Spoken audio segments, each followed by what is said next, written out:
Greetings YouTube! Yes, my camera is still broken, this is the last time I'm going to mention it, promise. Anyway, this is Godfall. The Challenger Edition came out over Christmas. Basically, that is the endgame content only at level 50. And yeah, by general consensus, and I have to agree, it's definitely the weakest bit. Basically, Godfall boils down to you hit things over and over with a big sword, or a hammer, or a couple of knives, but you get the point. So bad news, there's only 5 weapons. Good news is they made them all feel unique. Bad news, it's all melee combat. Good news, there's a lot of depth to it. Bad news, good luck memorizing all the mechanics. Good news, you don't have to use them all at the same time. You're spotting a pattern with what I'm trying to say here. It's a bit of a good news, bad news situation is this game. It feels... Okay, maybe I should describe it a bit more. There is a tutorial. It teaches you how to do a light and a heavy attack. It teaches you how to dodge. And then it gives you a shield so you can block and parry. You can stagger enemies as well, and if you successfully fill their stagger gauge, you can perform a takedown move on them and deal them massive damage. Then it teaches you something unusual, which is called Soul Shatter. And I'm not quite sure why they bothered using this system, because let me explain what Soul Shatter is.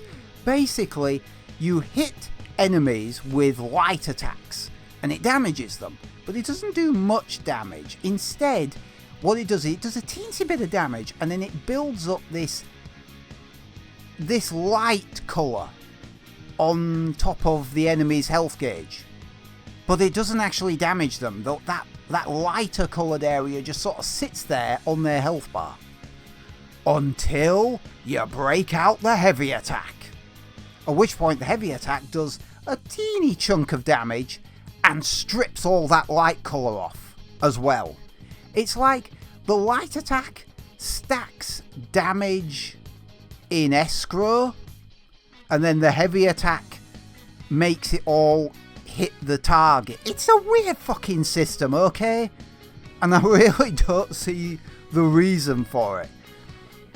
Now, as you level up in this game, you will gain skill points, of course, which you can put into various abilities, an entire truckload of abilities. And this is where it starts getting really confusing, because you get abilities like Shield Throw, Shield Petrify, Shield Sunder.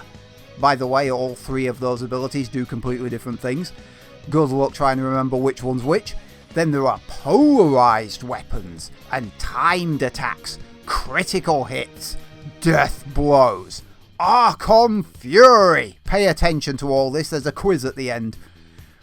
What I'm trying to say is that this game is needlessly overly complicated.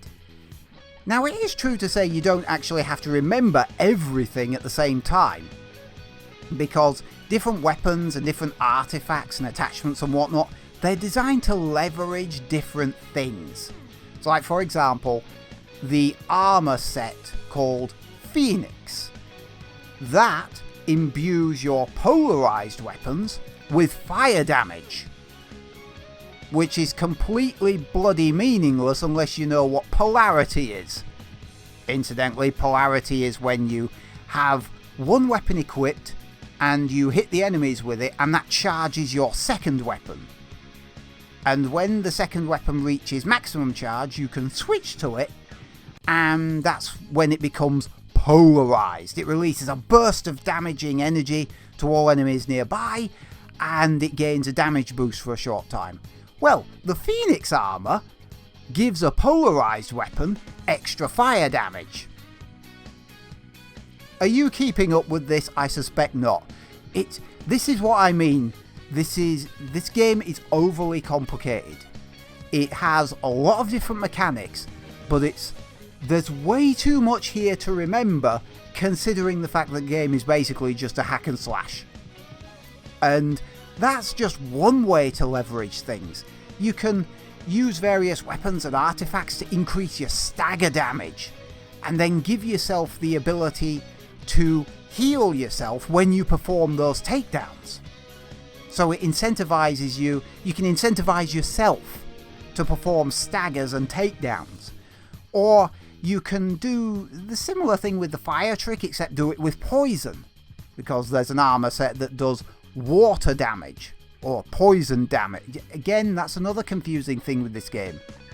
It's got 4 basic damage. Well, no, actually, I think there's more than 4, isn't there? There's 5. But I actually don't know what void damage does. But fire is the only straightforward element. Water damage poisons the enemy. Air damage, I think, electrocutes them. No, I'm wrong. I'm wrong about... Am I wrong? What the hell? I can't even remember what earth damage does. Do you know what? It's just all fucked. This is how confused... I wouldn't mind, but I have most of me notes written on the screen in front of me. I still don't fucking know what this game is doing most of the time. Which is why I said you should just focus on a couple of things. Like I say, focus, for example, on dealing stagger damage and the takedowns that heal you. Just pick 2 things off the list and do that. It's a damn sight easier than trying to do it all. The maps. Gotta talk about the maps because this game looks utterly amazing. It is gorgeous to look at. You could take a snapshot from virtually any camera angle and you could hang it on your bedroom wall. It's that good to look at. Unfortunately, it's all just window dressing. You realise that it's bloody empty and meaningless when you go on a mission and you realise that the enemies are actually only clustered, because every time you go on a mission you get dropped into the same massive open world map. And you quickly realise that these maps are very much like a maze, and the enemies only appear near the objectives or on the path between them. And it's like, well, why are the enemies only stood here? And why are they stood here in the first place? Where do these enemies come from?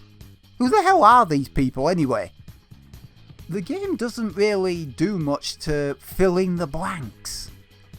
You're just kind of in this self-contained world for reasons. If you go into a free roam level, there are enemies everywhere. And yet they come from nowhere. It's very weird, is this game. Little wonder people didn't take to it. There is a sort of a story here. Beyond one brother trying to kill the other brother before he becomes a god and fucks up the world. There are codex files, but you have to find them in the open world levels, assuming that A, you can see them, and B, you can be asked to read them all. It's the only story you get. It's the only real context for the game. I feel like the story that is here is good. But why did they just shove it in codex files? I feel like it's lazy, is this game. It's lazy, and at the same time, it's too bloody complicated. Yeah. The Challenger Edition is so not worth... I would regard the Challenger Edition as a demo. And yes, I know, the developers have already said, no, it's not a demo. It is a demo. The Challenger Edition is a demo. And unfortunately, it's the weakest bit. So it's not exactly selling the game to people. I had my interest piqued enough to actually buy into it. And yeah, the rest of it is actually much better. Godfall. Honestly, if you miss out on it, you're not missing much. A lot of open world emptiness and combat confusion. Can't honestly recommend this one. There are far better games out there.